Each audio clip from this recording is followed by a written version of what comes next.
Kina nisi stërvitjen e përbashkët ushtarake rreth Tajvanit të martën, duke cilësuar si një palëarmërim të ashpër kundër tyre.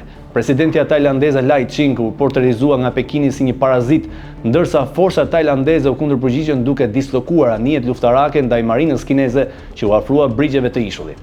Manovrat ushtarake vijnë pasi Lai e quajti Kinën si një fuqi të huaj ajmisore, duke shtuar tensionet midis dy palëve.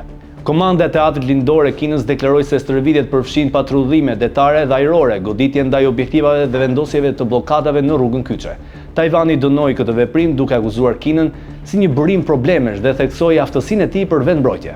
Mbi 10 anije luftarake kineze ju afruan Tajvanin, ndërsa Ministria e Mbrojtjes së Ishullit konfirmoi praninë e ajroplanmbajtësve Shandong në zonën e rakimit të tij.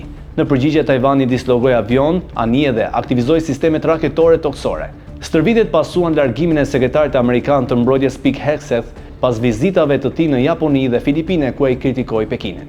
Një zyrtar tajlandez sugjeroi se Kina synon të shmangë një përplasje të drejtpërdrejtë me SBA-n përpara bisedimeve tregtare, duke përdorur Tajvanin si pretekst. Shtetet e Bashkuara konfirmuan mbështetje për Tajvanin, duke akuzuar Kinën se rrezikon sigurinë dhe stabilitetin e rajonit.